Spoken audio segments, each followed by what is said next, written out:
दिन में इंसानी, रात को भूतिया गांव। अरे, इस गाड़ी को भी अभी खराब होना था। यहाँ आसपास तो कोई मैकेनिक नहीं है। अब मैं क्या करूंगा? और इस गांव में कुछ लोग दिखाई दे रहे हैं, उनसे ही मदद मांग लेता हूँ। जी सुनिए, क्या आप लोग मेरी मदद कर सकते हैं? मुझे अपनी गाड़ी ठीक करवाने के लिए कोई मैकेनिक चाहिए। माफ कीजिएगा, यहाँ पर हमारे गांव में ये सब चीज ठीक करने वाला कोई नहीं है। बहुत पिछड़ा गांव है ना हमारा। आप अपने ही किसी जान पहचान वालों को यहाँ तक बुला लीजिए, जब तक हम आपकी मेहमान नवाजी कर लेते हैं। हाँ हाँ, आप आइए ना। आओ अंकल आओ, हम यहाँ खूब मजे करेंगे। आप इतना कह रहे हैं तो मैं कुछ देर के लिए रुक जाता हूँ, जब तक कोई मैकेनिक भी आ जाएगा। राजेश किसी को फोन करता है जो मैकेनिक के लिए भेजे और गांव वालों के साथ घुल मिल जाता है। उषा उसे चाय बना कर देती है। राजू बॉल के साथ खेल रहा होता है और राजेश हरिया के साथ बैठा होता है। और बताइए, कौन कौन है आपके घर में? जी, मेरे घर में 2 बच्चे, मेरी पत्नी और पिताजी रहते हैं। यहाँ किसी काम से आया था, लेकिन गाड़ी ही खराब हो गई।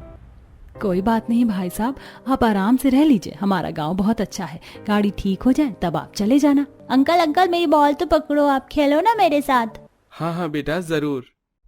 राजेश उस बच्चे के साथ बॉल खेलकर थक जाता है। फिर राजेश को गाड़ी के लिए फोन पर बात करते करते शाम हो जाती है। जैसे ही फोन रखकर वह मुड़ता है तो देखता है कि उसके सामने बहुत सारे भूत और चुड़ैल हैं। ये देख वो डर जाता है। भूत, चुड़ैल, मुझे कुछ मत करना, मुझे जाने दो। ऐसे कैसे तुझे जाने दे? अब हम तुझे मार डालेंगे।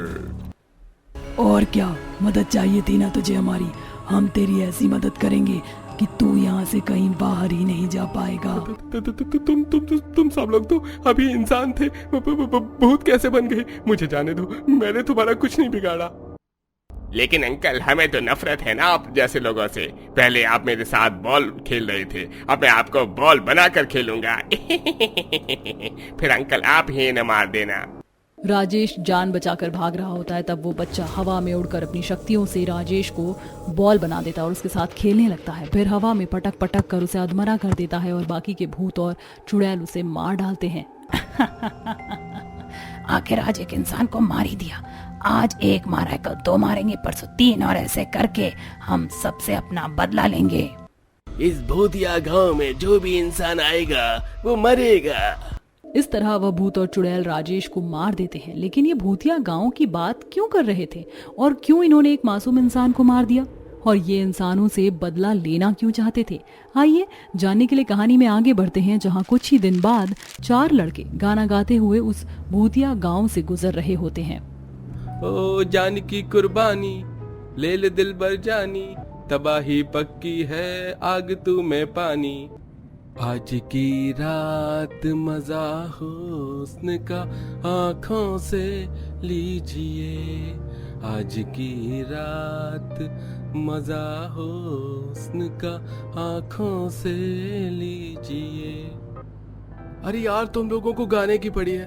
तुम्हें पता भी है आगे कितना बड़ा घना जंगल आने वाला है। हम यहाँ आसपास कहीं रोक लेते हैं, अंधेरे में आगे जाना खतरे से खाली नहीं है। बात तो बिल्कुल ठीक कह रहा है। यहाँ पास में गांव है, यहीं चलते हैं, शाम होने को भी आई है। फिर चारों दोस्त जीप मोड़कर गांव में चले आते हैं और एक लड़की को सीटी मारते हैं जो कि सर पर मटकी ले जा रही होती है। ओहो छमक छल्लो। जी आप कौन और ये क्या बदतमीजी है? माफ कीजिएगा, हमारा दोस्त थोड़ा पागल है। अच्छी सुंदर लड़कियों को देखकर बहक जाता है। क्या आप हमारी मदद कर सकती हैं? हम यहाँ सुबह तक के लिए रुकना चाहते हैं।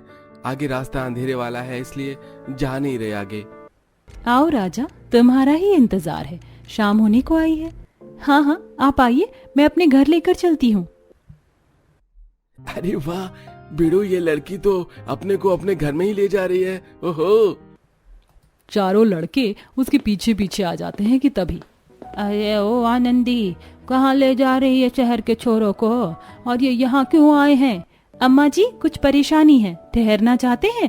सुबह तक मैं इनकी मेहमान नवाजी कर देती हूँ, कुछ खिला पिला देती हूँ। हाँ बेटी जा, तू कर दे, क्योंकि उसके बाद हम करेंगे। और हम भी। आइए आइए, आपको खाने पीने के लिए दे देती हूँ। चारों दोस्त आनंदी के पीछे चले जाते हैं और उसके घर में बैठ जाते हैं। आनंदी उन्हें नींबू पानी बना कर देती है। तभी एक लड़का दरवाजा बंद कर देता है। अरे आपने दरवाजा क्यों बंद कर दिया? बस ऐसे ही आपसे प्यार की दो पल बातें, मेरा मतलब अच्छे से बात करनी है। और बाहर से बहुत धूल मिट्टी भी आ रही थी। गांव में कितनी धूल मिट्टी होती है। तभी आनंदी उनके पास बैठ जाती है तो अमित उसका हाथ पकड़कर कहता है, आप कितनी सुंदर है ना आनंदी। यही बोला था ना उन अम्मा जी ने आपका नाम। जी आपने बिल्कुल ठीक कहा। क्या भाई माहौल गर्म कर रही हो, हमें भी मौका दो। आनंदी जी चाहता है आपके हाथ चूम लूं, क्योंकि आपने नींबू पानी ही इतना बढ़िया बनाया है। जी कर लीजिए, मुझे कोई आपत्ति नहीं है। शशि जैसे ही ऐसा करने वाला होता है तब शाम के 7 बज जाते हैं और फिर से अंधेरा हो जाता है, जिससे आनंदी अपने चुड़ैल रूप में आ जाती है और उसका डरावना हाथ और रूप देखकर तीनों लड़के दूर खड़े हो जाते हैं। चुड़ैल, छोड़ो छोड़ो, तुम इतनी डरावनी कैसे बन गई? मुझे जाने दो। क्यों मेरे राजा, तुझे तो मेरा हाथ चूमना था, ले हाथ चूम ले। प्यार आ रहा है ना? आज फिर मैं तुझे प्यार करूंगी, है ना मेरे राजा? और तुम तीनों दोस्तों को भी मौका दूंगी। अरे भाग भाग, ये तो चुड़ैल निकली। सुना है गांव में चुड़ैल यूं ही घूमती है, आज देख भी लिया। जैसे ही चारों दोस्त दरवाजा खोलकर बाहर निकलते हैं तो बाकी के गांव वाले भी भूत और चुड़ैल में तब्दील हो जाते हैं और उन चारों लड़कों को मार देते हैं। बड़ा आया था प्यार जताने, मार दिया ना। ये इंसानी लोग बेहद बेवकूफ होते हैं। अच्छा हुआ, इनके साथ यही करना चाहिए था, लड़कियों के पीछे चल देते हैं।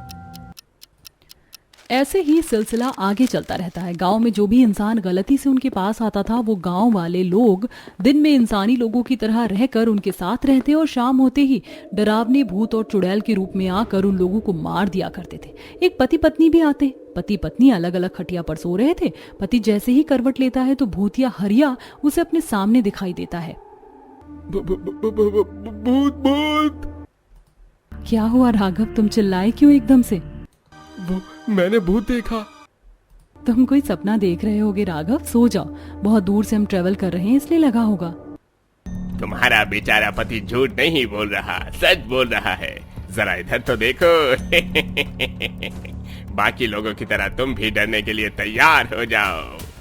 आज तो मैं मारूंगी इन्हें। ये कहकर वो छोटी लड़की उस औरत के पीछे पड़ जाती है। कुछ ही देर में गांव के भूतिया लोग उन दोनों पति पत्नी को मार देते हैं। ऐसे ही सिलसिला चलता रहता है। इस गांव के पास आते ही बहुत सारे लोग गायब हो जाते हैं। ये बात शहर के अखबारों में आ जाती है और एक दिन पंडित परिवार अपने परिवार के साथ गाँव से आ रहा था कि वह इस गाँव की ओर रुख करते हैं। तभी शाम होते ही उन सभी इंसानी लोगों को भूत चुड़ैल के रूप में देख वो लोग हैरान हो जाते हैं। बहू, ये लोग तो अभी इंसान थे, भूत कैसे बन गए?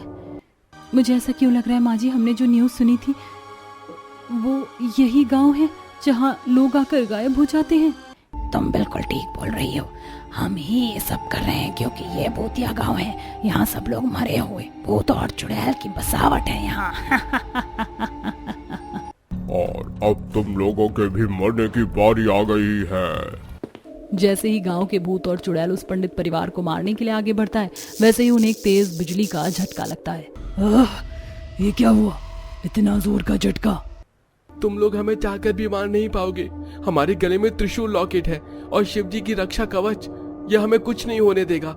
लेकिन हमारे पास गंगा जल है, तुम सब भस्म भी हो सकते हो। बताओ ये सब क्यों कर रहे हो, बोलो। बताती हूँ ये सब हम क्यों कर रहे हैं, क्योंकि हमारे साथ भी ऐसा ही हुआ और उसी का प्रतिशोध है ये। हमारे गांव में एक बाहर का विदेशी इंसान आया था जिसने हमारे गांव में टीबी नामक एक बीमारी फैला दी। उसके रहने से पूरे गांव में धीरे धीरे ये बीमारी फैल गई। बूढ़े बच्चे सबको, वो तो यहाँ से चला गया। लेकिन हम जब किसी से मदद मांगने गए तो किसी ने हमारी मदद नहीं की। फिर मुंह पर कपड़ा बांधकर गांव के मुखिया जी और वैद्य जी के पास गए। मुखिया जी, आप तो मेरी बात समझिए। हम सब बीमार हैं, किसी तरीके से हमारे गांव वालों को बचा लीजिए। बच्चे बूढ़े सब परेशान हैं इस बीमारी से। हाँ, पड़ोसी गांव है, आप ही हमारी मदद कर दीजिए। अरे आप लोग क्यों आए हैं यहाँ पर? हमें भी बीमार करेंगे क्या? हमें आपसे कोई संपर्क नहीं रखना, चले जाइए यहाँ से। कोई भी उन लोगों की मदद नहीं करता। गांव में जिस वजह से धीरे धीरे गांव के सारे लोग, बूढ़े बच्चे औरतें सब 3-4 महीने में मर जाते और मरने के बाद भूत चुड़ैल बन जाते हैं। किसी ने हमारी कोई मदद नहीं करी। अब हम सबसे बदला लेंगे। जो भी इंसान यहाँ हमसे मदद लेगा वो मरेगा। इसीलिए हमारे गांव का नाम भूतिया गांव पड़ गया और हम लोगों को मारने लग गए। अब समझ आया हमारा दर्द, जब किसी ने हमारी मदद नहीं की। हमें आपका दर्द समझ आ रहा है। आप लोग बहुत परेशान हुए, लेकिन मैं आपसे वादा करती हूँ, मैं यहाँ पर एक अस्पताल बनवाऊंगी, जरूरत की सारी चीज उपलब्ध करवाऊंगी। आप लोग जब तक इस जगह से मुक्त नहीं होंगे तो नई जगह की बसावट कैसे होगी? मेरी बात का विश्वास कीजिए। हाँ बिल्कुल, आप कहेंगे तो हम आपकी मुक्ति पूजा कर देंगे। अगर आप सच में कर देंगे तो आप कर दीजिए हमारी मुक्ति पूजा, पर अगर ऐसा नहीं हुआ तो हम यहाँ से कहीं नहीं जाएंगे। हम जरूर करेंगे। तभी वह पंडित परिवार पूरे गांव की मुक्ति पूजा कर उन सभी भूत और चुड़ैलों को मुक्ति दिलाता है। और वहां की जब धीरे धीरे नई बसावट होती है तो वो वहां पर अस्पताल और जरूरत की चीज उपलब्ध करवा देते हैं, जिससे वह गांव किसी भयंकर बीमारी से फिर नहीं गुजरता।